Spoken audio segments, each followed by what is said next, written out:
76. My name is John Morgan, and cold coffee is with me. I'll just say it, cold coffee. It's gorgeous, gorgeous Thursday after 75 degrees outside. I worked from my patio all day yesterday. I literally just brought my computer outside, sat on my patio all day yesterday, worked from there. This is, what do I say every year? April and October. That's when you come to Las Vegas. We had that little scare that week that kind of got that got a little bit weird, but no, it's incredible outside. It's sunny, it's beautiful. The wind's not going. The wind's been a little bit crazy lately, so my allergies been off the hook. And you can see like the pollen, or I think it's pollen, all the yellowishy stuff. I think it's a pollen of some sort of like stuff. It's everywhere. Everywhere. In fact, when I got in my car earlier, when I went to drive down the road, there was like just huge piles just blew off to the sides. I was like, I don't even see it on the trees. I don't see where it comes from, but somehow it always comes, and it just lands on my car. You are right about that. I don't know where that stuff comes from, but I see it all over the ground. It's everywhere. That's probably one thing they don't tell you if you're considering relocating to Las Vegas. You're thinking about maybe, hey, you know what? I do like the idea of living in Las Vegas. Let me give it a shot. That's probably one that's not in the visitors, guys. Allergies out here are a bitch. Yeah. Everybody gets them. And now I feel like I'm more susceptible to them because now that I'm affected more by them. Because I remember when I first moved to Vegas, it didn't happen until like maybe two or 3 weeks after I moved here. I remember I had a little outdoor deck, and I was like, oh, I've been living in Vegas. And I sat outside, and I was like, this is so great. Then, achoo! And I was like, what the fuck? What was that? And then I was like, and then next thing I started noticing that, my body was finally getting to the point of like, hey, there's other allergens here that now are going to start affecting me. Because in Ohio, I didn't really ever have them. But yeah, there's definitely something out here. But yeah, anytime the wind kicks up, that's when they act up. But yeah, so the temperature is incredible. But right now, our allergens are pretty high right now. I was just thinking about you sitting on the patio. Now that place you lived is gone. That entire neighborhood is being razed to the ground. Yeah, that place is gone. The very first place. Oh, did you live somewhere else other than that? When I first moved to town, it was right in the middle of like Spring Valley. There was like condos or whatever. And it was a little place on the second floor. It was about maybe 10 minutes, if that, 5-10 minutes from the original UFC headquarters. I remember it was funny because when I moved there, I was like, I don't know, there's nothing really around. I don't know what I'm going to like about this area, but I just needed a place. There was a deal on the condos or whatever when you can move in. But there, I looked, and like within like 5 minutes, there was a Buckeyes Browns bar. I was like, okay, I'm all right. I'm gonna be okay. That's awesome. But yeah, I stayed there for just about a year, and then after my first renewal, I went to and then pretty much got the other place, and I sat that place. Yeah, that place is nothing's there. That house is crazy. Behind Area 15 now. I guess they bought everything. Area 15, by the way, if people haven't gone to Area 15, first of all, if you haven't gone, you should. It's not necessarily on everybody's Las Vegas thing, but it's something fun to do. That space thing's now is open. Well, so that's what I was going to say. I was actually thinking about trying to maybe swing over there soon. I actually was thinking about doing the same thing. A little virtual reality spaceport thing or whatever. Do a little guys thing or whatever. Grab the kid and go do it or something. Let me know. Unless you've got some company. Maybe you knock that out on the list. You never know. It might be more of a guy's thing, but I did see that, and I was like, holy cow, that was really, really neat. So that's the other thing I was going to say is if you haven't gone to Area 15 in a long time, you might want to go back because that place has expanded insanely. Crazy. And now you got Universal Horror is right next to it, and that whole thing. I haven't been to that, and that's like a whole complex. There's like multiple haunted houses inside of it, let alone the eating and the dining areas, and there's like bars and all the other kind of stuff. But yeah, those same people that own all that land own the land where my old house was that I was renting. The whole neighborhoods. They'd raised like literally 3 blocks. They leveled a whole neighborhood. It's completely gone. It's crazy. Like the roads are still there. Because I was over in that area the other day. The streets are still there because they haven't done any construction yet. But it's just flat grass. Nothing. In fact, when I was like trying to go and like, but like, cause I drive through, I was like, okay, I'm pretty sure, cause you couldn't see the marker on the street. I was like, I'm pretty sure this is right where it is. I'm trying to look at a light pole or like the telephone pole was like, I think this is where it was or whatever. Cause whenever they're doing the stuff at the Palace station, on occasion when I would go there, I was like, I'm a little early. I was like, let me just drive through the old neighborhood. So I just drive through the neighborhood and I'm just like, okay, is this it? Is this it? That's no, funny. I think this is it or whatever. But yeah, it's crazy to see what it has. But I mean, that's there's only so much ground in this town, So in terms of, I guess, expansion and the future and progress, if you will, that whole area with Area 15, and I'm not even mad about it. I mean, when you look about what Area 15 and that whole entertainment complex, what was there before. Took a dead-ass area and made it something. Because there was that Dig'em place at the end where if people were talking about, we're going to be talking about the Ultimate Fighter here soon. You remember that? The Ultimate Fighter had a coach's challenge and other stuff. They'd either do stuff on the tractors or they set up, and they had the big dunk tank there and some other little ones there. It was all in that lot, but it was literally just a huge dirt lot, and you could drive tractors and dozers and lift over tires and shit. But now it is literally this entertainment mecca that is going to be just getting more so and more so. So I mean, it's one of those things that at the time I was like, man, I really like that area, but it was old. I mean, but it was like a neighborhood. It had lots of kids, and there was a school there, like right around the corner, so that's where I always voted, and it was everything. But it just felt like you were in like an old neighborhood. But to see it all gone now, and you're seeing all this entertainment stuff, it's a little wild. Yep. But it's kind of, I guess it's kind of neat because I guess we were pushed out because this is where the city was going. And you can't stop Vegas from being Vegas, and at some point, and even already now, people are like, man, Area 15 is one of the coolest things in town. It's all sort of tied into the same sort of area. So, and it's funny when people bring it up and it, like, oh, that's one of the greatest additions. I was like, yeah, that's when they subtracted my housing to make an addition for entertainment. But it is what it is. It pushed you down here to the Great Southwest, which I had told you for years after I bought my house. I was like, you should come to this area, and you're 5 minutes away from the Apex, and it works out perfect. So it's funny. We were talking about different areas, and technically a lot of this area is called like Enterprise or whatever. But I know when I always reference it, I'm always like, oh, they're like, what part of town you live in? I'm like, Jones and 215, south of the 215. When somebody asks around your general area, do people talk? I know because there's Road Ranch down there, but they're not like proper, like people think of Summerlin, they think of Henderson, so I don't know. But I guess without saying, I guess your actual neighborhood or where you're at, like that side of town, like what do people call that? I say Mountain's Edge. Mountain's Edge? Yeah, Mountain's Edge. Yeah. That's what I say. But it's like, and I think that's the name of our homeowners association, or Yellowstone is the name of our homeowners association, but Mountain's Edge I think is the master association of like all the different. And it's funny that's how people reference it, because like it's still like, so your mailing though is Las Vegas. Las Vegas. Just like everything here is Las Vegas. But it's weird. But like whenever I log online or something, Google try to say, oh, how's Enterprise? And I was like, Enterprise? What the hell's Enterprise? Yeah, we're technically Enterprise, Nevada. It's pretty funny. It's pretty unique. But yeah, we were just having that discussion earlier today. But yeah, I mean, I do like this side of town, and now it's funny, the whole South Chinatown. Oh yeah, they're actually building a proper South Chinatown with an actual signage and stuff. Like we always tell me, it was kind of unofficial for a while. Now they're just embracing it. They're basically saying it's the second Chinatown. Yeah, I mean, so whenever we've talked about Korean barbecue and other stuff, we're always talking about the proper Chinatown, which is Spring Mountain, right by the 15. Now on the south side, kind of in our area, Rainbow runs north and south, but now it was kind of the unofficial second Chinatown or South Chinatown, and now they're actually building signs and other stuff and dubbing it like South Chinatown or Chinatown 2, or I forget what they're calling it, but I love it though, because the type of food that they have in all these, I'm like, this is so cool. So I do like that 1/4 Asian is happy kid. The quarter Filipino is shining. I hear that song "Golden" popping in my head right now from K-pop Demon Hunters. It's gonna be golden, baby. Too funny, too funny. All right, well, if you ever need to know about Las Vegas, we got you. We've been living here a long time, and love living here. All right, listen, a lot to talk about since the last time I saw you. CFFC BJJ 17 was this past weekend. Yep. Got to work with Michael Chiesa. I just want to give him a shout out again, man. I mean, the guy retired on Saturday.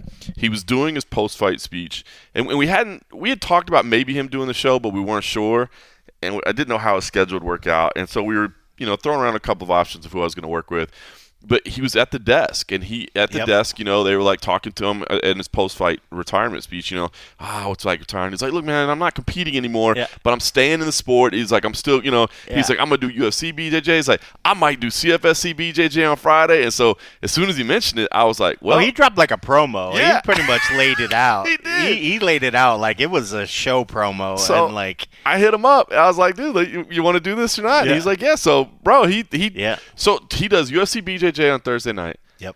Hops a red eye, flies out, lands in the morning, I made sure his hotel room was going to be ready when he got in. Crashed out, took a nap, woke up, came in, and worked. I mean, it's not easy to do, man. It's especially because you got to prep for the show, and know who you're talking about, and you're just doing back to back, all that on the heels of his retirement, which his head was everywhere ahead of that. And it wasn't even just like he just retired. He literally went out and choked out Nico Price in the first round, like.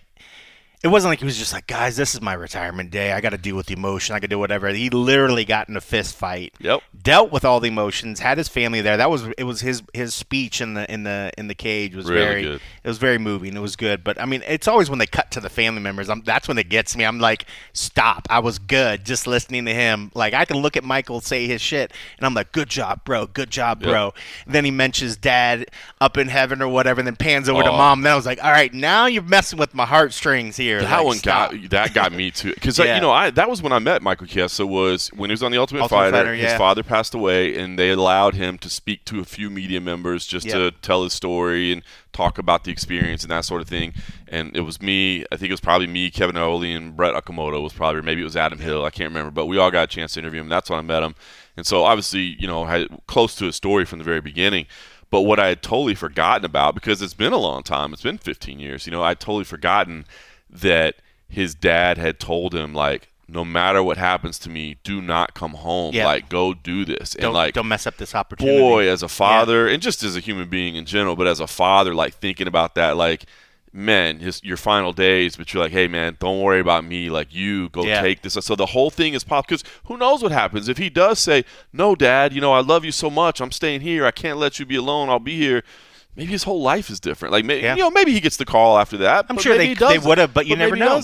You never know. I mean, the show, the popularity of the show was continuing still to get bigger and bigger at that time.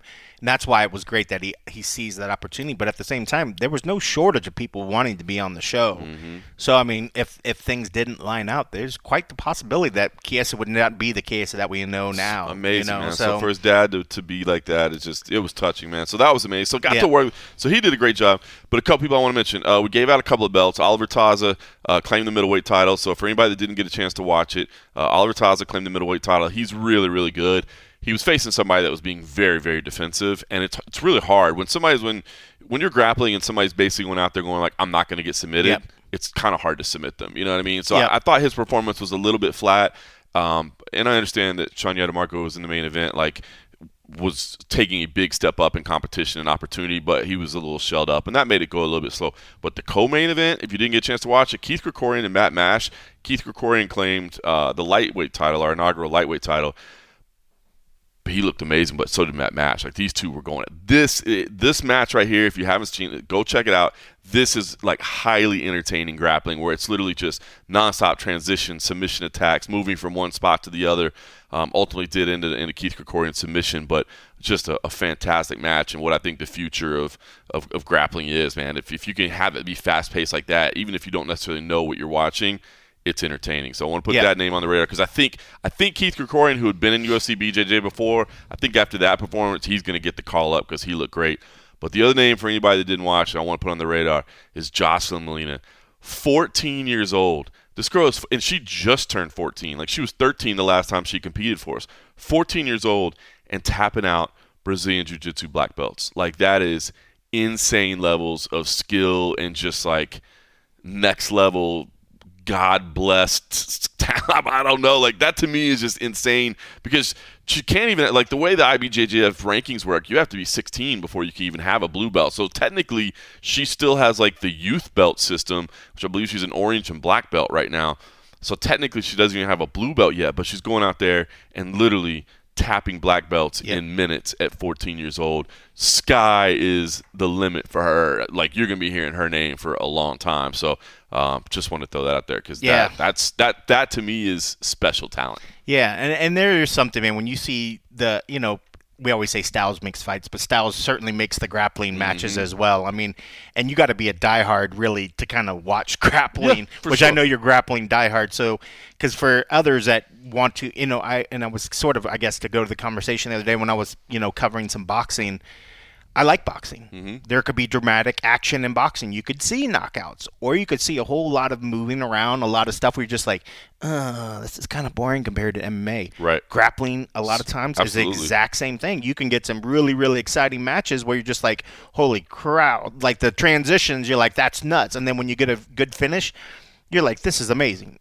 Or you can get a lot of matches where you're just like, wow, I'm really feeling the length of this round. You're like, Right. how long are these rounds? What is going on here? So when you get the good ones together, because even the last, I think, UFC BJJ, the prior event, there was a ton of finishes, and it was just super exciting. The last one was not the same, Right.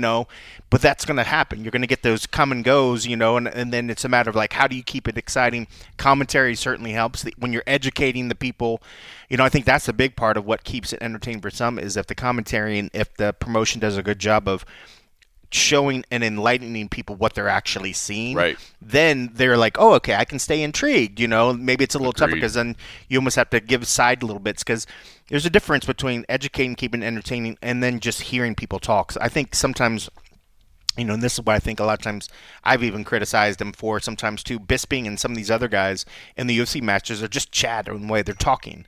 They're not really adding to what you're seeing on the screen, and that's ultimately what the commentary is supposed to be doing, Right. is adding value to what you're watching. If you're just having a guy that just talks over the screen, you're like, bro, the fight's not that exciting, and I'm tired of you here and you're talking.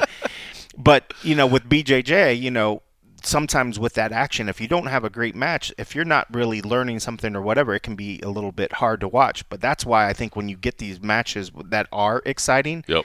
it helps put the sport back over, because then you're like, for somebody, they're like, oh, okay, now I see what you're talking about. Because when I've seen BJJ, it's like, I just see two dudes laying on top of each other, and it's like, well, you haven't seen, not that you haven't seen a good match, Right. but you haven't seen what it could be, Yep. what the possibility, Agreed. So it's interesting. I love the fact that, especially, and you were talking about, some of the next generation, the people that are going to carry the sport forward. And I think as more people learn more about it, I mean, as Claudia, I think she has the drive in them to want to really start to do it. And one of the things I was talking with them, and I'd be interested in your thought, is, when we get to some of these rounds, open scoring has been talked about over and over in MMA and other little sports. One of the things with, the UFC BJJ and maybe other ones are different, where it's not so much the judges on the outside doing it are allotting the points, but the referee inside the ring is, when they're taking that certain position or when they're holding the top and they reach a point threshold. I asked her, I said, a lot of people don't know still what's going on. I was like, in wrestling, and you're familiar with wrestling, the referees will put out a hand signal. Yep. And it's like 2 points, 3 points. So if you're smart enough to keep it in your head, if you don't see the thing, you could track where the action is. And so people are being educated Right. by what's happening on the thing. So if the commentary team doesn't really do it or whatever, and you're not seeing an open scoring, but if I can see a referee that's actually, okay, a threshold's been reached, somebody's going to be like, oh, shit.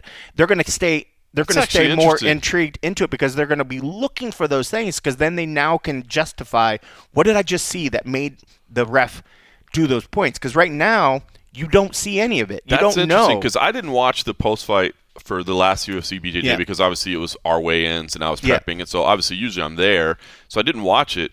But I actually really like that, because what they call it in UFC BJJ rule sets is a catch. Yeah. When you have a catch, which is like a legitimate submission attempt, Yeah. that's what's supposed to have the most value.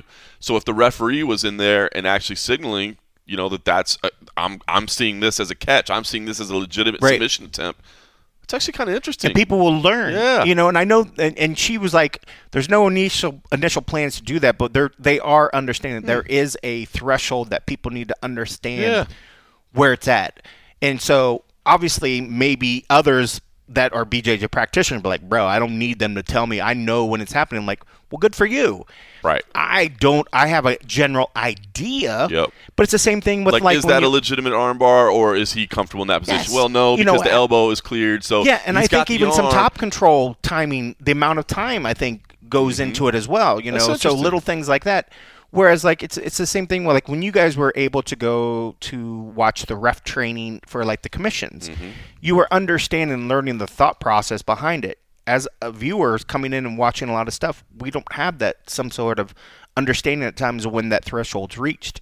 So it'd be interesting if we could just do it. And maybe as we become more educated in the sport, or even how the scoring structure is done, because it's BJJ in rule set at one place, we know is different than BJJ rule set in another place. Yeah. So there's all these little things. So if there was if you're not going to put a score on the thing to keep me where I'm like, oh man, this guy's he's going to come from behind. You know who's going to have to push the action. Maybe some sort of thing, would happen. I don't know if it's ever going to happen, but I was just like, because when I was actually reading the rule set, and the reason I was doing it, because my buddy came in town and he saw it, and he's like, so how do they score this thing? And then he flipped it over and he was like, oh, look, they got these rules on the back. And one of the things that stood out to me, and I didn't realize it was like the ref is the one assigning the points, and the judges are brought in if it's a equal amount or whatever, and they win at that point. Whereas any other time you're watching MMA or other stuff, it's the judges on the outside that are assigning the points. The refs just keeping the action, making sure there's nothing illegal happening, watching the other stuff, but the ref's not assigning points inside the cage for the MMA. So I just thought it was interesting. I was like, wow, okay, I'm learning something, but again, that's on a handout that's there in the room, so it's like, not for anybody. I don't know how well people understand the complete scoring thing, but I know that was a long tangent talking about BJJ, but it's certainly coming a long way. Matchups will make a big difference, but there's still, I think, a lot to learn about the sport to kind of keep it moving forward. But if you have young studs and studesses, ladies coming up doing great things, people are going to find their characters and want to follow their story, and then hopefully we'll start learning more about the sport. I mean, ultimately, we've said that a ton of times about MMA and anything, a lot of times we're tuning in to see that guy fight or Definitely. this particular person fight. We want to see the story, Nico Price, on the flip side of the coin, everybody's talking about Chiesa's, retirement or whatever, but there was another retirement at the same time.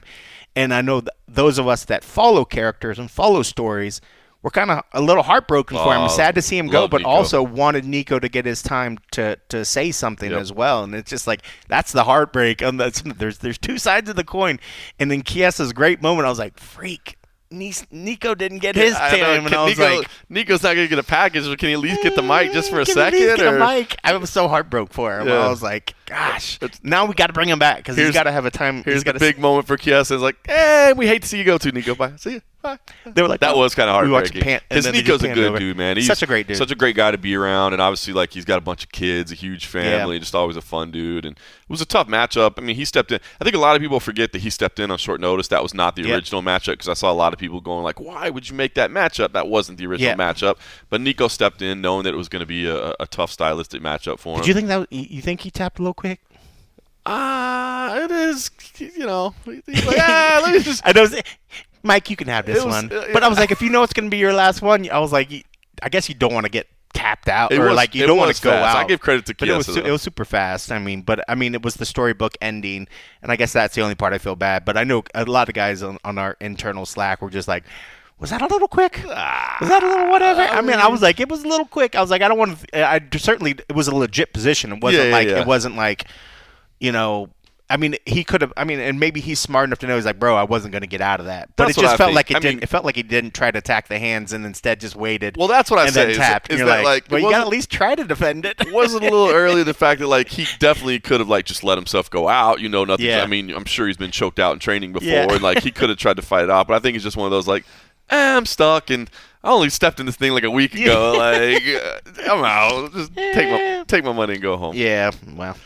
All right, listen, we got a lot to talk about with UFC 327, but I did mention, you touched on The Ultimate Fighter, so it was made official right before I came over here to tape with you, but it returns on June 14th, so taping is going on right now. I know that. The filming is already underway. It's going to debut on June 14th, the same day as UFC Freedom 250, so I don't know if the fight will be the lead-in, I guess. I wouldn't think you'd put The Ultimate Fighter on before it. I imagine you'd put it on after it, but they didn't detail that. But we already knew this too. Men's bantamweights and women's strawweights are the talent, so we already were aware of that as well. But what we didn't know is A, when it would debut, and B, who the coaches were. Well, it comes out that the coaches are Michael Bisping and Daniel Cormier.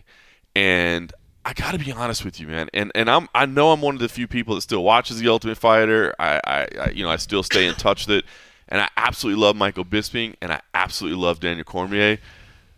But it just feels kind of flat to me as like opposing coaches. Like, I feel like I see Michael Bisping and Daniel Cormier everywhere. So it's not like I feel like, oh, wow, I want to tune in and watch these two guys because I never get to hear from them. You know what I mean? Never get to hear from them. I get to hear from them all the time, right? So it's been so long since Cormier's coached the tough. He just coached the last one against So, I don't know. Like, it's weird to me because on the one hand, I love both guys. So I don't want to make it sound like I'm talking trash about them because they're both great television personalities. They're both incredible experts in the field. Obviously, they've been champions. They've been at the highest. So every box they check. You know what I mean? So I don't know. So normally you think you'd be like, all right, but I don't know. I just feel like again, I get so much of them that I don't feel like I'm getting something special here, and B. It's not like, and I know they kind of got away from the formula of like opposing coaches opposing athletes being coaches. Oh, yeah. You know what I mean? Because like it would complicate when you wouldn't get the fight. Like, we're still waiting for Chandler McGregor, and certain things would happen and injuries, and it would tie you into fight. So it doesn't have to be guys that are going to fight. I do think that makes it more fun because there's tension there. Yep. But I don't know. Like I kind of feel like this is a miss, even though they both check all the boxes, if that makes sense. Well, I mean, I think there's something to it too. I mean, like, it was always cool when you knew that the coaches were going to fight. I mean, that was like the pinnacle, I think, of when it was like they literally are coaching the teams to, just more heat that they could talk shit about each other. That it made sense when the coaches challenge because they literally hate each other. They're going to be fighting, so let's just do challenges or whatever. I think that was part of the fun too. It was just people are like, who's going to coach it this time? Who's it going to be? Because it gave some sort of clue as potential matchup. So there was always an extra level of anticipation. Yep. You're right, though. It started getting away from, okay, well, then now they don't even have to coach. Yep. They don't even have to fight each other. They're just going to coach, And then you're like, okay, we could still hope for it. We could still hope. But now it's getting to the point where it's like, okay, now are they never going to fight again? Are we never going to have that thing? But also now you're just using retired guys now. And we talked a little bit before we started this. Maybe this got roped in a little bit because of contracts. These two are already under contract because of Paramount. They're already getting paid. Maybe Paramount didn't want to, add any extra dollars because UFC was like, well, we got to charge you for these coaches, right. Or whatever sort of thing. So maybe it could come down to money, but it just certainly feels after so many years of that anticipation of who's going to be, this just feels like they it was like they didn't put the effort to find coaches. Like they just went with something that they can find for. Like, hey, he's good. He's easy to work or with. Or just like, hey, we got a show next week in 2 weeks in Maryland, the UFC Maryland. You're gonna get a sign and you're gonna sign. This it was almost like, hey, we got the Ultimate Fighter coming up. You're gonna get a sign. You're gonna get a sign. Yep. And there's no. It felt like, well, we could try to find people, or we could just go with somebody already, and blah blah blah. And it's not even like the first time, so there's no super excitement from the coaches. Now it's just like, now it's a routine. Granted, both guys were champs. They bring a lot to the thing. They have the credentials. That's what I'm saying. That's why I feel kind of torn on this because they're both great on TV. They're both amazing coaches. They both care. Like they're not going to mail it in. Like they want to see their guys win. They want to teach. They want to. So like all the things are right. I'm just like, do you start to mail it in though after you've done it two or three times? You never know. I mean, I think that they're good enough coaches that they wouldn't. But I think they're both too competitive at their core. I think they're too competitive at their core. Yeah, but I mean because I guess they're competitive that they do on their little pre-shows and morning shows. Yeah. That's their competitive now. Who can chug a beer faster, or who can dance, or whatever. But it is. It feels kind of silly and stupid to say, like, I can't believe we're complaining about two former champs coaching. I know. I feel bad. But at the same time, we just saw Cormier coach, and you're now kind of just signing off the fact that we're never going to get these fun little matchups that we always, I get it. That was probably really hard, right? To come up with the unique coaches. Who's going to be fighting 6 months from now, 5 months, because we need to not only film it, then we got to edit it, then we got to air it for 12 weeks, and then we need to know who's fighting at the end of that. Like, I get it. That's kind of challenging. Maybe now the time of active fighters ever coaching is completely done. Maybe that time is gone, and now we're only going to see retired. Now it's going to be the Cormier show. Where he's just going to be every season now as Daniel Cormier.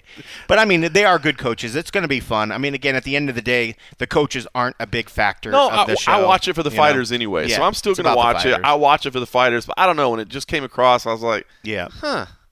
Yeah.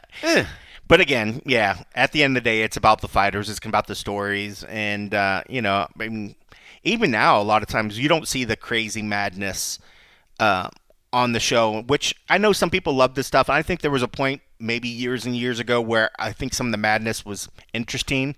Now it got over the top when we started getting it was bonkers. Disgusting. Throwing mattresses out into the pool, doing all kind of other shit. Now I think the way that maybe it's us getting older or whatever, I like it when they go in there and the guys stay focused and you get to find out about their lives. They stay focused and then they literally have the proper environment to really put on good performances and possibly set themselves up for a career in the UFC. Because even if you don't get the contract, more than likely you're getting the eyeballs. You might get a call back. You might get contracts. We see people do that with the Contender Series and other stuff. And I think maybe now the contestants, and I mean, who knows? Every season is different. They seem to have that sort of group mind, like, let's make the most of it. I'm coming in. I'm going to work my butt off. I'm going to beat all of you. I'm willing to fight any of you, but we don't need to do it in the house. But of course, cutting weight, all that other stuff, lack of external stimuli is going to cause some potentially ruffling of feathers. But, I'd like it now when most of the part, I just wait for the fight.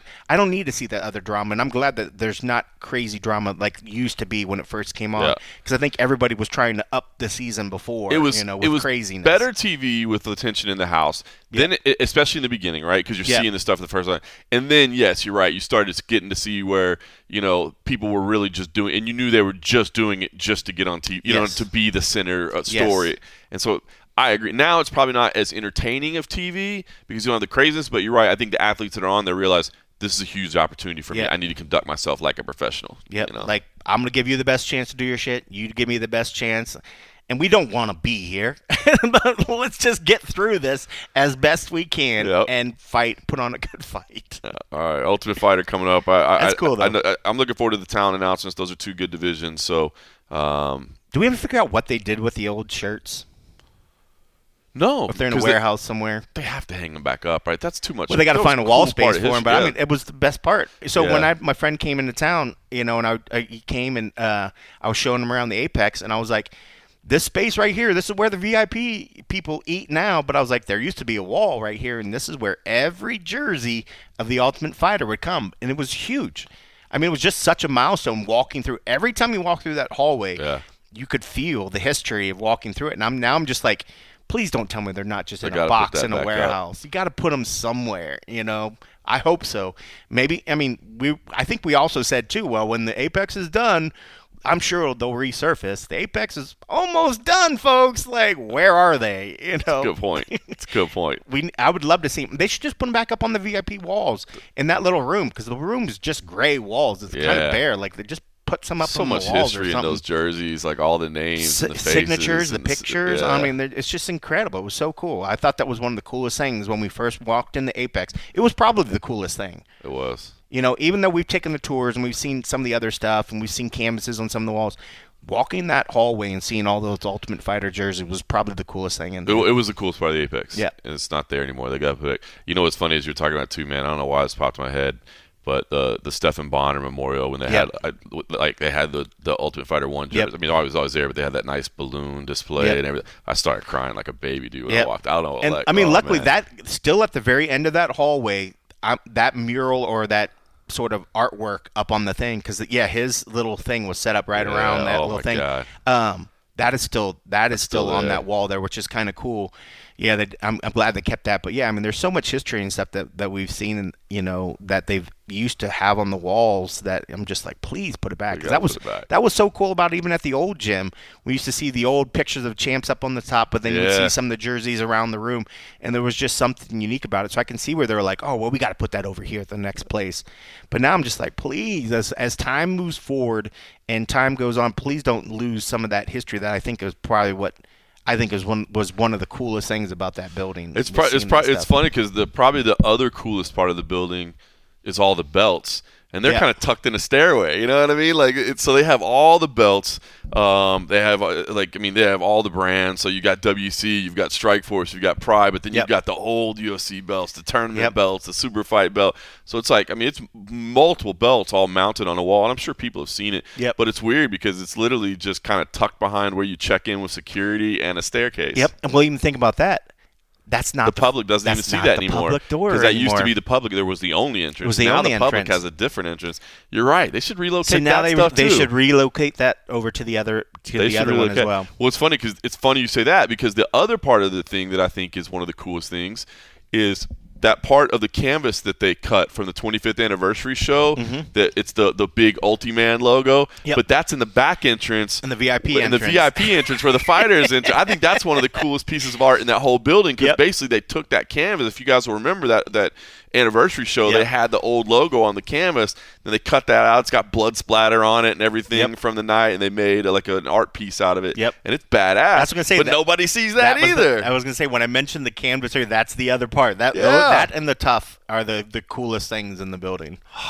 But yeah, I mean, they need to end the belts. But yeah, they really should. I mean, and that should be one of those things that you think that it probably will get brought up, but maybe it's just one of those things. There's so much moving parts. There's so many moving things. It is cool what they're doing in there. You know? For anybody that hasn't seen the new Apex, and obviously we do know they're still building it out, but it is cool how they do change the artwork in there, like whether it's boxing, whether it's whether it's MMA, BJJ. So they around the concession stands and the entrance where you walk in, it's fresh art every time, and it's not digital art. Like, they're actually putting up art, so it's the photos of who's competing that week and who's whatever. So it's cool. I was joking because they have like the mannequins in there. I was like, they should change the mannequins like to what stance they're in. Like, it's either an MMA stance or a boxing stance or like a BJJ's. Like, because they will put like gloves on them or something. They'll change up the gear on them every once in a while. They just put them in like a different stance. You know what I mean? Like BJJ dude's like pulling guard down there with his gear on him or whatever. So I don't know. But that part. So I think that part's cool. That'd be interesting if they started one on his back with his legs up. That might be a little too whack. They're like, what? Dana's like, no, right. That idea's done. One and done, folks. Oh, man. All right, listen, let's talk about the big event this weekend. UFC 327, Blaydes versus Hokit in the main event, of course. No, of course, Prohaska and Carlos Ulberg in the main event. Listen, we will talk, but I do kind of want to start with Josh Hokit, right? Like, it's interesting because this dude is grabbing all the headlines. He's getting all the attention. It is here's another one I'm torn on, right? Yeah. Because it literally makes me uncomfortable to watch him. It's so bad. So cringy that I literally I don't know if I'm like embarrassed for him or like I feel weird that like I'm like this is the sport that I've dedicated my life to Don't let him drag it down. Don't let him drag it down. So, but on the other hand, I realize, like, bro, it's in many ways it's brilliant because this is a deep card, and let me just say it's funny how this card is looked, because I've seen some people go like, this card is deep, you know what I mean? Like, maybe the main event isn't what you want it to be or whatever. We'll get on, but this card is deep. There's a lot of great fights, but Hokit is stealing all of the headlines and all the attention is around him, and it's goofy. But that's what you're trying to do. On a roster of 700 people, you want people talking about you. You want people tuning in. And we always say it doesn't matter whether you want people cheering for you or they're just praying to see you get your ass kicked. As long as they're wanting to see you, you're generating hype, you're generating energy, you're generating attention, and he's doing that. I hate it. Yeah, but he's doing it. Yeah, well, but the part where I'm like, I don't understand how far he's taking some of the things, because like, it's one thing going in the media room, playing a character, having somebody come up, act like your translator, and just being absolutely cringy and weird. It's not even good representations. No. One, it's like when he tried to go into the Vato mode or whatever, I was like, bro, you're just terrible. And he's like, I could keep this accent all day long, or whatever. But then, before he gets in that room, no cameras are there. I mean, granted, PR or some media guys caught it because could hear him yelling. He had his little lightsaber, so when Yuri's sitting down, he makes some comments to him. When you see on the other footage of when Carlos Ulberg goes back, so he's doing all this stuff when nobody else is around, just doing these characters. It's like, okay, are you doing it to try to cause stir and have people talk, or is it you just can't fucking turn it off and you're just being weird? You didn't see it because you've been busy this morning. Obviously, you've got a guest in town. Yes, and yeah, we'll just leave it at that. But you've been busy this morning. They released the full footage of the really? Yuri incident because you said, initially we just saw kind of what some people caught from the meeting room. They Yuri wanted to whip his ass. Oh, he was like, because he's like, you don't want to. He basically comes and he's doing the Vato voice or whatever. But he's like, you don't want to come up to the heavyweight division, like, and so at first it's just kind of general, but then he says, sit your ass down, and Yuri was like, what did you say to me? And he was like, I said, sit your ass down, and you could tell Yuri was about ready to just beat his ass. Yeah. And obviously everybody got in between. But you're right, because the footage that Carlos Ulberg had, like Ulberg just kept walking by him, right? And then he was like, that guy's kind of funny, actually. You know what I mean? So it's one thing with but so to your point, what you do for the cameras, what you do in front of the media is one thing, and you're generating hype all that, but you start doing that stuff, somebody might roll up on you and jump you at a steakhouse in Miami. You know what I mean? You never know. You never know what's going to happen. There you go. So you got to be a little bit careful, right? I mean, it's and it's crazy because there was the post-fight at, I want to say T-Mobile or whatever, when he brings his guy back in the back. So he jumps into character right from the get-go. We can't get any question off really about whatever. Has this guy sit down, tries to act as a translator so he can stay in character. And at the end of the day, I was like, we got absolutely nothing from this. All we had was just bizarre side shit. And you're like, okay, well, that was worthless. I was like, all right, maybe he'll be better the next time. This time, again, he didn't answer any question, tries to just jump straight into this role. He's got his buddy that sits down where the very first thing out of his fucking mouth is, what, so nobody's got any questions? Like, they're trying to ask questions, you fucking jackass. Like, why are you up there? So then Koss moves him off the stage. Right. I guess Hokit got upset that he took his dude off or whatever. I'm not sure if they're fucking dating or why he would drag him up there with him. But it was fucking weird. It's like this weird little skit thing that has just gone so, like, it was so cringy watching him do his thing. I felt like he did better in other times. This one was so forced. I felt like he did better. This one was before. The worst. It was the worst of all. I was like, bro, I know you're practicing because you're having these verbal cues with your boy to come up there and stand. I was like, you're either over practicing it or he was, by the time that he did it, when he got in the room, he had already been doing it for 30 minutes outside the room, so maybe it was just tired. But when people try to ask him a question, nothing. And so why even do the media day if you don't want to answer questions or you don't want to do whatever? Granted, if you want to play the heel and you want people to just want you to get knocked out, and you're like, people are going to tune in to watch me either knock out or watch me knocks me out. We hear that all the effing time. You're succeeding in that, but in the sense of trying to ever promote anything real and have people not think that you're a complete asshat, you're failing. Like it got to the point where there was nothing that he was saying. What did he say? They're like, it's not even like he was saying a stick, or even like trying to. So somebody was like, well, he's not one to talk about free speech. He doesn't want to shut anybody down. I'm like, but he's not actually saying anything. He's cosplaying up there and telling bad, poor dad jokes. Right. Like, no way, Jose. I was like, bro, like, he's not even trying anymore. So if you don't want to do the event and you don't want to do the whatever, you don't have to. And I think it's at the point now, if he thinks that what he did was fine or whatever, and maybe he just didn't want to do it, and this is my way of doing something so I don't get fined, type thing. But this is his. No, I think this is his way of this is how. I don't think PR is ever going to bring him to another media day. I mean, I reached out and was like, that was kind of worthless. I was like, there's no point if he's not going to try to even bring him, And pretty much the word I got back was like, yeah, that's kind of what I just spread to the team. Like, let's not even bring him. Not even bring him. Like, bro. And then to get upset that PR didn't let you continue your stick and why your dude was up there, like, what are you thinking? Yeah. Like, it was crazy because in our Slack channel, somebody put up one of his post-fight interviews for Bellator or whatever, and it was him being him, having real answers. And I was like, wow, I like that guy. Yep. I like his answers. And when we got moments, even with the whole UFC or whatever, we've seen, maybe it was, he did come through Contenders. Mm-hmm. I think it was in the Contenders. We saw real, honest answers. And I was like, hey, I like this guy. Yep. And then immediately after that, he's like, okay, now I'm in. Now I'm going to do the stick. And it's just like, it's not worth even having. I'm like, why come to media day if you're not going to let us talk? Or why come to the post-fight if we're not going to ask? Because you're just wasting my time. You're wasting your time. And you're wasting the UFC's time. If you want to play heel, whatever, do that on social media. Don't waste my effing time. Or I'm just like, I said the same thing with Costas. Like, just stop bringing him. Right. Don't bring him. Nobody's want him. going to ask the character questions. And you couldn't even. Yeah, I mean, like, what would you ask a character? All right, so you told a joke there. No way, Jose.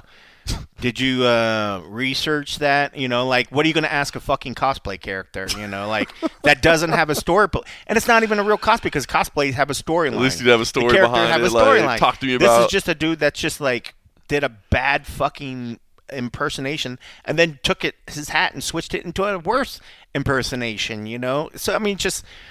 If he wanted to play the heel and get people riled up, he succeeded, you know. But it's at the point now. I worry for his future career potential because at some point, kind of painting yourself into a corner, right? Yes, like, this is what you got to be this guy all the time. And if you get knocked the fuck out, you think Dana and them care that you're around because you give out port, you do these sticks. It's like, who knows? So I mean, yeah, I mean, I don't ever really have like. You know us. I'm about as unbiased as anything. I have my favorite people or whatever, and I don't go in a match thinking like. And even this one, it's not like, oh, Blaydes now needs to walk, you know, fucking, you know, starch this dude. I don't even feel that in this, but I'm just like, what are you doing, bro? Like, if you wanted people to feel something, people are certainly going to feel something. But I'm just at a point like, we see so many guys dying to get that ask to be at a media day.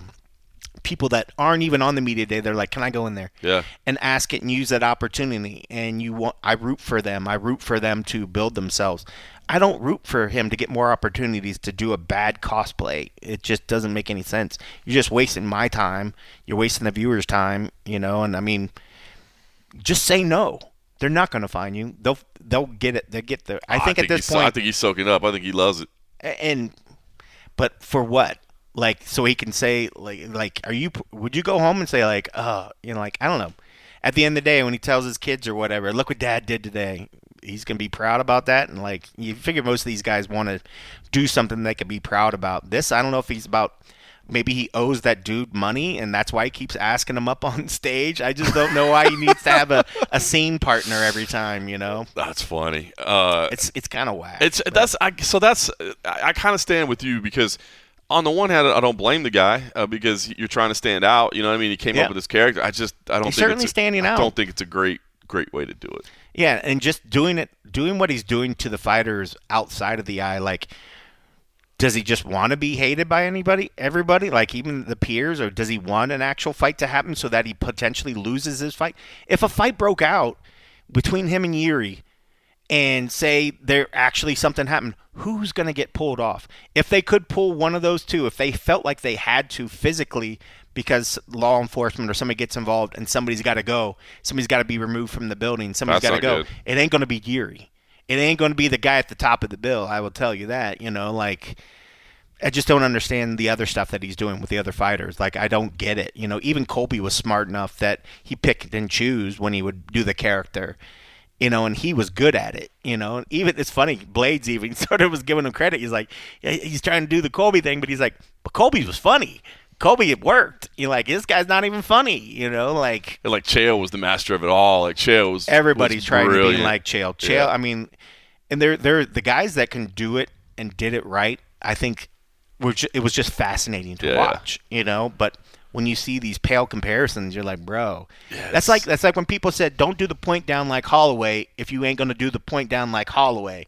Don't try to be Chael if you ain't gonna be able to successfully do Chael, because it's not the same. It's not the same. You're just spoiling the great memory we have of when people do it good. So take the character out of the equation. Are you giving him? I mean, I shouldn't say you're giving him a chance. It's a fist fight. And it's a heavyweight fist fight. And anything can happen. It starts standing. I mean, like. But the thing with this, I mean, Hokit will want to try to get it to the ground, and he wants to try to get some ground and pound. But Curtis Blaydes is adept at the ground. Mm-hmm. I mean, like, it's almost I don't know. I don't know if he's got the hands to really stay standing and do the damage to Blaydes. I think this is a bad matchup for him. I do too. I see a lot of people picking. But he's a big boy. He's got a puncher's chance. He's incredibly athletic. He was a standout wrestler. Yep. A cup of coffee in the NFL. Like, you don't get to the NFL regardless of whether you stay. Like, just getting invited to a training camp in the NFL. Like, you 100%. Have to be a top 0.1% athlete. You know what I mean? So, he's a legitimate athlete, but I think Blaydes is too much right now. But I mean, Hokit is here, and everybody's talking about it. And it's a fight. And if he wins, oh my God! It's just going to be it's going to be times 3 at the next event. And it would be, like, let's say he goes out there and he loses. If he loses and drops the shtick and is like, man, I was, listen, man, I was trying. I just want to get, and it got me some attention early on, but now I want you guys to know who I am. I want you to follow my journey. You know what I mean? Like, I believe I can be champion someday. I'm all with that. You know what I mean? But I don't know. Like, I can't get behind this. Yeah. I literally, it makes me uncomfortable watching it. Like, I don't. Yep. I mean, again, like you said, a good fight makes everybody forget everything. Yeah. Because we will focus on the fight, and I'm sure people will still bring up and we'll laugh about, oh God, that cringy shit that he was doing. Same thing. Henry did some super cringy shit, but people at the end of the day remember his fights. His fight stood out. His people always will matter. call him the king of cringe, but at the end of the day, it's his fights. So Josh could be as cringy as he can be, but if he's delivering the fights, he's giving the real stuff that people will pay attention to. And I love. But if he can't get the fights, he won't be here long. I love the real Henry too, who kind of later in the later stages would be like, how hard it was to go do all that ridiculous stuff. He's like, Bro, the props and stuff that he would bring. I'm pulling snakes out, and you know what I mean. I love Henry for that. He's like, it was hard to do that. I got to go out and get in front of you guys. He was the king, and then to dub himself the king of cringe or whatever. Like he did it right. I mean, but it was cringy as all get out at times. But then you're like, it was just before he lost you with it. Like he pushed it to the cringiest level, but he didn't go over that edge where you're just like, ugh. I don't want to see you again. Josh is pushing it at that point right now. And even if Josh decides he wants to stick with all the shtick, I do, and we'll see what the UFC PR team does and that sort of thing. But I do like the fact that Koss went and got his coach off the dais. Like, we're not here to talk to you. Yeah. And especially if you're just playing it didn't go anywhere. Yeah. Because at that post-fight night, I was like, once he started doing the translator thing, because he's not even using his words, he was just playing. I forget, he was saying random phrases or whatever, and then the guy was just making up whatever. I was like, I don't want to interview his coach. If this is just like, maybe he's not. He doesn't want to pay. He's like, I'll pay you less, but I'll get you up there on the top, or something like that. But it's just strange. But no, I give Koss and the PR team all the credit. But that's the thing; they're already starting to notice that your stick is tiresome. That they're not even letting you get into it, And it was a long day. I felt bad. That was a long media day. It wasn't even like it had like a bazillion people that we've seen before. But I mean, they were in the room. They were in that room by like 7 a.m. our time and finished at like it was like 2 or 3 our time. It was a long day. I was watching the background. And there were long parts where I was like, long. I was doing edits off to the side, and I'd finish all the little edits and doing like pushing the social. I was like, did my thing time out? Did it stop? I was like, no, nobody's up there. We've been there. We've been there ourselves for those ones, and it makes it really, really long. And then to have some of those crazy antics, that makes you question your life choices a little bit. Everybody's gonna be watching on Saturday. All right, I hear it's raining like mad down there too. Like every day it's been raining like crazy. I was just like, glad it's not us. That's fine, because I like Miami. Miami's a fun town, but if it's raining, that changes everything. And it certainly helps if you could speak Spanish, because that's all they be speaking down there. Yeah. And even more of a dialect of like Cuban dialects or whatever. If you don't speak Spanish and you live in Miami, like you're gonna struggle. Yes. Every time I went there to like try to go out and eat, like the waitresses speaking Spanish, I was like, I'm sorry, I don't speak Spanish, and they're just like, I don't speak English, bro. I'm like, how do we do this then? My wife tripped out when she used to travel down there with Eagle FC. Like, she tripped out because she was like, Spanish is her first language, but she always felt like, well, I mean, English is the language here, so you speak English first. You know what I mean? Nope. Like there, you speak Spanish first, man. Everybody's. The food place you go to, your Uber drivers, Spanish, bro. Everybody. You got to know Spanish. I love it. That's a good town, man. It's a good town. It sucks to hear it's raining. Yuri Prochazka, Carlos Ulberg. I like Carlos Ulberg in this fight, and I don't know if I'm – and I've been saying this all week. I have misjudged Carlos Ulberg or underestimated him or something. Like, I pride myself in seeing guys on the way up and being like, that guy's going to be a champion someday. That guy's going to be a champion someday. And again, it does help when you take Alex Pereira out of the equation. I mean, that changes the dynamics a little bit. That would have been a fun one. That would have been a good one. I would have really liked that one. But I think Ulberg has a chance to do this. Now, Yuri is dangerous, and I love Yuri, and he's fun, and he's exciting, and this, to me, is basically a coin flip type fight. I think I'm picking Ulberg. Hey, Let's go for that. Yeah. Oh, you stole his line and used it against him. Well done. No, I mean, I've been riding the Ulberg train for a while. I don't know if I've ever. I think maybe outside of maybe that first fight when he made his, entrance to the UFC, I maybe would have picked against him. I can't remember the last fight I would have picked against him. I mean, I think he is every bit future champ capable. This is a tough, legit toughest match of his career, going against a former champ. But I mean, I think Ulberg, I think he's got the power. I think he's got athletics, the athleticism. If Yuri is going to do the weird Yuri shit, with the weird angles and all the other kind of stuff, and that could bode in his favor. But I mean, Ulberg and Yuri both have that one-punch power as well, and Ulberg, I think, has it even more so. I could be wrong on that, but no, I think Ulberg is he's a stud, man. I think he's I picked him in this, but I don't know. I mean, I could see it going decision because I think both guys are tough. I think if we do see an actual finish, it's going to be something that the other guy doesn't see. Some weird spinning elbow, bat fist, crazy shit. Well, that's the flip side of Prohaska's stuff, right? Yeah. It's like Yuri can shock you and catch you with something you didn't see, but he also leaves himself open to be countered a lot. And that's why I like Ulberg is he's just kind of stay in the pocket, like we're going with the basics and we're going to nail him, It's going to be a fun match. It's going to be a great match. Yeah. I mean, like, this is one, I mean, you're going to see some fireworks. Yep. I mean, I know we always say it. I can't ever see a way that this isn't fireworks, but I mean, like, this is going to be a fun one. No, this whole main card, Azamat Murzakanov, Paulo Costa. Murzakanov is kind of the light heavyweight that I guess people aren't really talking about, which is crazy because he's undefeated. But he's just not a headline grabbing, social media grabbing type guy or whatever. But this is a big spot for him. Paulo Costa, I just never know what I'm getting with Paulo Costa. I don't know if it's going to be the absolute killer Paulo Costa or the guy that looks like he's flat. So I would pick Murzakanov in this matchup. Did you take Murzakanov in your picks as well? I did. Yeah, I feel like that's the spot here. I am picking Blaydes over Hokit. I know a lot of people are actually riding with Hokit, and again, I don't want to underestimate, and he does have the ability to beat Curtis Blaydes. There's no question about it, but Curtis is elite level at the top. And I think he's proven it there. Dominic Reyes and Johnny Walker could be absolute chaos as well. I ended up going Dominic Reyes in that one, and then Cub Swanson and Nate Landwehr to kick things off. The retirement matchup for Cub Swanson, a true legends of the game, the final WEC fighter. So I got to imagine they're going to see a package about Cubs retirement, I imagine, win or lose, and imagine probably a little ode to WEC maybe in there as well. I'll pay attention to that because Nate Landwehr, Nate the Train is no joke, man. That's a tough matchup in a retirement fight. It is tough, but I mean, Cub, he's another one of these dudes that just like he's getting out on his time when he wants. I don't feel like Tub. If he was Fat Cub, then maybe we'd be like Tub. Good old Tub should have got out. Old Tubby Bear.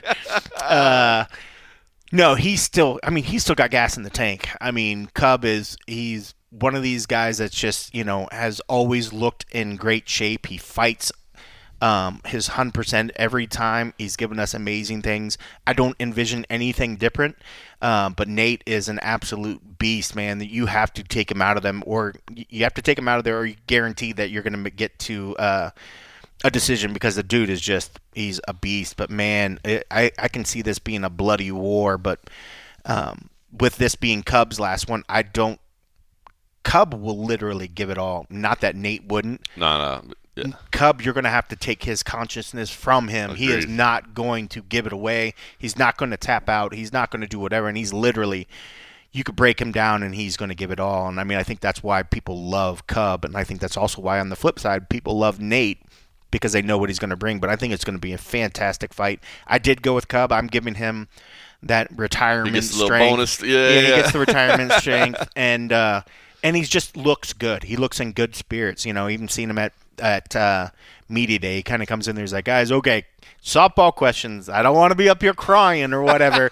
So I think he's embracing the moment, and I think he's focused. I don't think he's going to be too emotional in the fight. I think he understands the gravity of what this fight means for him, and at the end of the day, his legacy's already done. Like, this fight isn't going to change it. If anything else, this will just get the storybook ending if he's able to get a nice, incredible finish to walk out, hopefully not too banged up or whatever. Nobody wants to see his eyes swollen shut and bleeding as he puts the gloves down or anything like that. So I know it's going to be a banger. I know it's going to be a great performance. But yeah, I mean, you want these. I mean, I guess for guys that have earned it and that we've all beloved, you want those last ones to be. You want them to leave looking good, feeling good, and able to have like a nice moment on the have mic. The Michael Chiesa exit, right? You know what I mean? Doesn't get any better than that, you know. Yeah, but I don't see Nate going out here. No, I don't. Nate ain't going that way. No, he's not going out in a minute. That's true. I'll real quick. I'll just share that still to this day, one of my favorite things I've ever gotten to do covering the sport outside of covering the sport itself was we were in Glasgow, Scotland, and he was a guest fighter. And the UFC wanted to film social content with him playing golf, but they needed somebody that would go play with him so he wasn't by himself. And so they were like, hey, you play golf, right? Like, would you want to go play? I'm like, do I want to go play golf in Scotland, the birthplace of golf, with Cub Swanson? Like, absolutely. And so we got to go hang out for the afternoon and play golf together just to shoot some content and just getting to hang out with him and shoot the shit and realize – how long we had both been in the game and the humble beginnings that, when nobody was doing this because there was any money in it. It was just because we had love for it. And then to be out there playing golf in Scotland, man, it was pretty cool. So I'll be a fan of that guy. Could break down the whole card, man. There really is good matchups from start to finish. The Pico Pitbull fight is unbelievable. It's crazy that it's happening in the UFC rather than Bellator. Surprised to see Pico such a big favorite according to the odds makers. I love Aaron Pico, man. I'm a fan of that guy too. Humble, hardworking, had some setbacks along the way, but Pitbull is dangerous. So tough fight there. Holland and Brown should be a lot of fun. Gamrot Rivas, Tatiana Suarez. I mean, the number 2 ranked strawweight in the world is down there on the prelims. And then, Kelvin Gastelum on the early prelims, Chuck Buffalo, CFFC flavor there. So there really is a good card. So if for some reason you were looking at this card and it didn't feel like – because I've seen some people say, this isn't really that great of an event. I humbly disagree. I think this is a stacked card. So I'm looking forward to checking it out on Saturday. All right, listen, I've taken enough of your time. I know you have things to do and entertainment to have. So we'll let you go enjoy the weekend. No, I'm looking forward to it and looking forward to the fights in Miami. I mean, at the end of the day, even if the fights don't sort of deliver, we watch bad MMA, we watch good MMA, we watch great fights, we watch little fights. Watch it all. We watch it all. I've been told even by my people that you watch a lot of fights. I'm like, yeah. But I pale in comparison to you. You legit watch everything. You even watch all the lead-up shows. I can't even tell you the last time I watched an Embedded or any of that sort of stuff. I watch everything. I try to watch more of it because I do appreciate the production behind it. I do appreciate that every footage that I see of it are people that I know that do it. So, I mean, there's part where I'm like, oh, okay. And it's always fun when you see yourself on it. That's the only show I ever make it on as a cameo. Somewhere is the Embedded ones. What about Lingerie Fighting Championships? Or the Lingerie Fighting Actually, we don't really make it on camera there. No, it's just our voice. They're smart. They don't know. They know that their viewers don't want to watch what us. The camera's supposed to be on. They'll hear us. They just won't see us. It ain't us. Well, listen, like I said, I'll let you run. I will say shout out as well to PFL. Super busy week for them. Friday, PFL Africa. Saturday, PFL Chicago. Yeah, they got a big weekend. It is going directly against UFC 327, which is unfortunate. I know you can't spend your entire plan trying to make sure you're avoiding the UFC if you're another organization because they're going every Saturday night. But it is a shame they're going against UFC 327. And then Thursday, they return for PFL Belfast. So in a 7-day stretch, they're on 3 different continents with events. So big stretch for them. And we never really heard anything more about, the rumors of them going back to the Bellator name. I haven't. Those were rumors I had heard before people were talking about it now. And then I started hearing, because I heard some other people sort of talking about that, then I heard others start to say, like, why it would be a bad idea. And I'm just saw a lot of people saying it would be a terrible idea. So we'll see what they do. Did you see the shorts that Sergio Pettis is going to be wearing? He's got custom shorts that honoring Duke Rufus. Duke. Yeah. We had an interview with him recently, and he was talking about that. I thought forgot about that, but they posted it maybe yesterday. They showed him. He's got a tough fight on his hands. He's got a really tough fight. He's got a tough fight. They've got a couple matchups on that card like that where it's kind of the old guard versus I think going in wearing shorts, I hope that gives them strength and not, we talk a lot of times about the emotions that people wear in, and Duke was like a faller for those guys. So, good on him if he can keep it together and do all those things. But this is a tough fight. Tough match. This is a tough fight. I love that the PFL let them do it. You know Yep. what I mean? Let them do it. So. Yep. Anyway, all right, lots of MMA this weekend. We'll get together and talk about it all next week. I'll actually be on the road, so we might have to do something remote, but I'll be in Philadelphia. We do the for remote CFC. thing. We'll do it. We'll make it happen. We're not stopping after 576. 7. I get 776. them all wrong. 576. If you heard the episode at the beginning of the show, John got it right. Yay! We'll see you next week. Everybody else, thanks for listening.